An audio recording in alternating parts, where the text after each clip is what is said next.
கணியத்திற்குரிய இஸ்லாமிய சகோதரர்களே, அல்லாஹுடைய நல்லடியார்களே, அல்லாஹு ரப்புல் ஆலமீன் இந்த உலகத்தில் மனிதர்களுக்கு நன்மை செய்வதற்கான ஏராளமான சந்தர்ப்பத்தை அல்லாஹு தாலா கொடுக்கிறான். அல்லாஹ் நாடுகிறவர்கள் அந்த நன்மைகளிலே பங்குதாரர்களாக மாறுகிறார்கள். அந்த நன்மைகளை அறிந்து கொள்ளாதவர்கள் அலட்சியமாக வாழ்கிறார்கள்.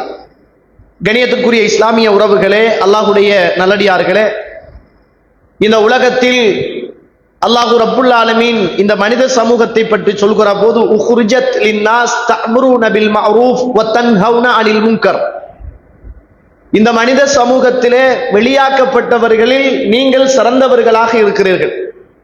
ஏன் அப்படி என்று கேட்டால், தஅமுருன பில் மஅரூஃப், நல்ல விஷயங்களை மக்களுக்கு நீங்கள் எடுத்துச் சொல்கிறீர்கள். வ தன்ஹவுன அனில் முன்கர், பாவமான காரியங்களை நீங்கள் தடுக்கிறீர்கள் என்று மனித சமூகம் சிறந்த சமூகமாக எப்போது மாறும் என்றால், இந்த உலகத்தில் நன்மையை எடுத்து சொல்லிக் கொண்டிருக்கிற போதும், தீமை நடக்கிற போது அந்த தீமையை தடுத்து கொண்டிருக்கிற போதும், இந்த உலகத்திலே வாழுகின்ற மனித சமூகங்கள் சிறந்த சமூகங்களாக இருக்கும் என்பதை அல் குர்ஆனும் சுன்னாவும் எனக்கும் உங்களுக்கும் சொல்கிறது. எனவே நன்மையை ஏவுவதும் தீமையை தடுப்பதும் இந்த உலகத்திலே உள்ள ஆண்கள், பெண்கள், சிறியவர்கள், பெரியவர்கள், படித்தவர்கள், பாமரர்கள் என்ற பாகுபாடு இல்லாமல் அவரவருக்கு தெரிந்ததை மற்றவருக்கு சொல்லிக் கொடுக்க வேண்டிய கடமையும் கடைப்பாடும் நம் எல்லோருக்குமே இருக்கிறது. கண்ணியத்திற்குரிய இஸ்லாமிய உறவுகளே, அல்லாஹ் இந்த உலகத்தில் அல்லாஹ்வுடைய தூதரை தெரிவு செய்து அனுப்புகிற போது அவர் ஒரு BA பட்டதாரியோ, ஒரு MAயோ, ஒரு PhDயோ, எந்த விதமான பட்டத்துக்கோ படிப்புக்கோ சொந்தக்காரர் கிடையாது.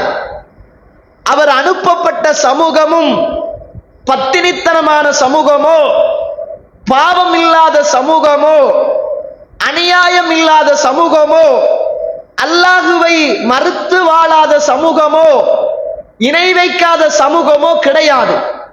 அல்லாஹுவை அல்லாஹ்வுடைய தூதரை அல்லாஹு தாலா நபியாக அனுப்புகிற போது அவருக்கு நம்ம சொல்ற பேரு உம்மி நபி, எழுத வாசிக்க தெரியாதவர், எழுத வாசிக்க தெரியாதவர். அவர் அனுப்பப்பட்ட சமூகத்தை சொல்லுகிற போது அவர் அனுப்பப்பட்ட சமூகம் ஐயாமுல் ஜாஹிலியா, ஜாஹிலியா காலத்து மக்கள். எப்படிப்பட்ட மக்கள்? ஷிர்க்குக்கு பேர் போனவர்கள், பாவத்துக்கு பேர் போனவர்கள், அநியாயத்துக்கு பேர் போனவர்கள்.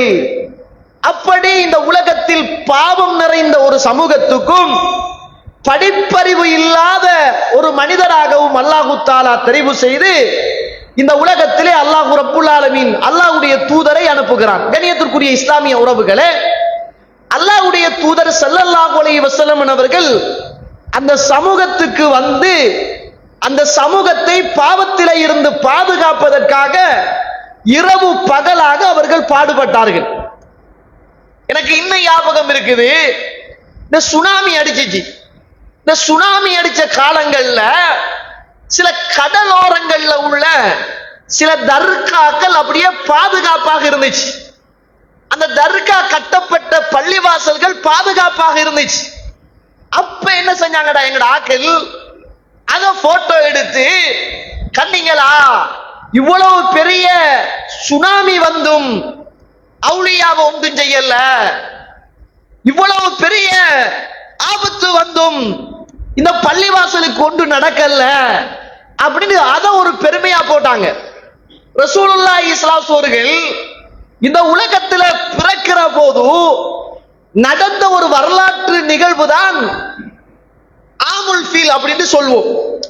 யானைகள் எல்லாம் அப்படியே திரட்டிக்கிட்டு காபாவை அழிப்பதற்காக வந்தாங்க, காபாவை அழிப்பதற்காக வருகிறாங்க. அப்ப அந்த காலத்துல எந்த நபியும் இல்லை, நபிமார்கள் யாருமே இல்லை. அப்ப ரசூலுல்லாஹ் ரசூலாகவும் இல்லை. அவர் அப்பதான் பிறக்கிறாரு, ரசூலுல்லாஹ் அப்பதான் பிறக்கிறாரு. யாருமே இல்லாத நேரம் அவர் அப்பதான் பிறக்கிற போது காபாவை அழிப்பதற்காக வேண்டி யானை படைகள் எல்லாம் திரட்டி கொண்டு வர போது அல்லாஹ் ரப்புல் ஆலமீன் அவ்வளவு பெரிய பலமுள்ள யானைகளை ஒரு சின்ன பறவைகளை கொண்டு என்ன செய்தான்? அல்லாஹ் தஆலா அடித்தொழித்த வரலாறை அல் குர்ஆனிலே சொல்கிறது. அலம் தர கைஃப ஃபஅல ரப்புக பி அஸ்ஹாபில் ஃபீல் என்ற சூராவின் ஊடாக அந்த வரலாற்று செய்தியை அல்லாஹ் தஆலா சொல்றான். இது ஒரு கட்டம். இப்ப ரசூலுல்லாஹ் 40 வயதுல நபியாக மாறுகிறார். 40 வயதுல நபித்துவ பட்டம் கிடைக்கிறது. இப்ப ரசூலுல்லாஹ் எந்த காபாவை அல்லாஹ் தஆலா எந்த நபியுமே இல்லாத போது யான படைகள் அழிக்க வந்த போது பறவைகளை கொண்டு பாதுகாத்தானோ அதே காபாவுல பல்லாயிரக்கணக்கான சிலைகள் இருக்கிற போது அந்த காபாவுல ரசூலுல்லாஹ் அல்லாஹ்வை வணங்கி கொண்டிருக்கிற போது அதே ஊர் மக்கள் அல்லாஹ்வுடைய தூதருக்கு கழுத்துல நாத்த குடல்களை எல்லாம் வீசுகிற போது ஊரை விட்டு அடிச்சு திரட்டுற போது காபாவுக்குள்ள பல்லாயிரக்கணக்கான சிலைகள் இருக்குது. ஆனா ரசூலுல்லாஹ் காபா விட்டு தான் போறாரு. காபாவுக்குள்ள பல்லாயிரக்கணக்கான சிலைகள் இருக்குது. ஆனா ரசூலுல்லாஹ் காபா விட்டு மதீனாவுக்கு என்ன செய்யறாரு? ஹிஜ்ரத் போறாரு. அப்ப ரசூலுல்லாஹ் இருக்கிற போதே காபாவுக்குள்ள இருந்த சிலைகளை அல்லாஹ் பாதுகாத்தான் அடையாளம். அப்ப அல்லாஹ் பாதுகாத்தான், பாவத்தை பாதுகாத்தான் அடையாளம் இல்லையே. அப்படி புரிஞ்சிக்க மாட்டோமே. நம்முடைய சமூகம் பாவத்துக்கு சில வரையறை வச்சிருக்கு. இப்ப இன்றைக்கு சமூகத்துக்கு எவ்வளவுதான் இந்த ஷிர்க்குகளை பத்தி சொன்னாலும் ஆனா இன்றைக்கு அதுல ஒரு சாரார் சும்மா சர்வ சாதாரணமாகவே இருக்கிறாங்க. அதை கண்டுகொள்வதே கிடையாது. அதுக்கு ஆலிம்களும் இன்றைக்கு கூஜா தூக்குறாங்க, அதுக்கு விவாதம் செய்யறாங்க, அதுக்கு அறைகூவல் விடுக்கிறாங்க. இன்றைக்கு மீடியாக்களை பயன்படுத்தி மக்களை நரகத்துக்கு கொண்டு போய் சேர்க்கிற பெரிய பாவத்தை செய்யறாங்க.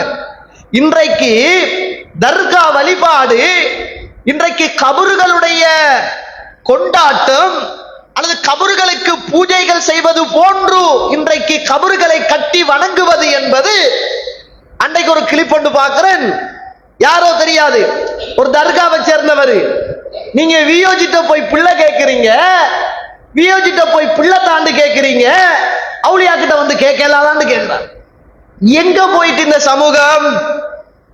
இந்த இஸ்லாத்துல அல்லாஹ் தஆலா தொழுகையை வச்சிருக்கிறான் பாருங்க. 5 நேரமும் தொழுகிறோம்.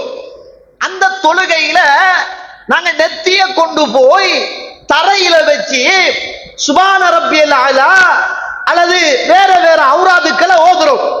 அந்த சுஜூது யாருக்கு செய்கிறோம் என்றால் அல்லாஹ்வுக்கு செய்கிறோம். இதுதான் இஸ்லாத்துடைய கோட்பாடு. நம்ம யாருக்கும் இந்த உலகத்துல சுஜூது செய்ய முடியாது. சுபஹானல்லாஹ், சுபஹானல்லாஹ், அல்லாஹ் தூய்மையானவன். ஒரு ஜனாசா விழுந்துட்டு வைங்க, ஒரு ஜனாசா விழுந்துட்டு வைங்க, அதுக்கு நாங்க முதலாவது குளிப்பாட்டுவோம், இரண்டாவது கபன் செய்வோம், மூணாவது அந்த ஜனாசாவை தூக்கிட்டு வந்து அந்த ஜனாசாவை முன்னுக்கு வச்சு எல்லாருக்கும் முன்னுக்கு வச்சு இமாம் கூட ஜனாசாவுக்கு பின்னுக்கு இருந்து மௌனங்கள் எல்லாம் அதுக்கு பின்னுக்கு இருந்து அந்த ஜனாசாவுக்காக சலாத்துல் ஜனாசா, ஜனாசா தொழுகை அப்படின்னு ஒரு தொழுகை நடத்துவோம். அது தொழுகன்னு தான் பேரு. ஆனா அந்த ஜனாசாவை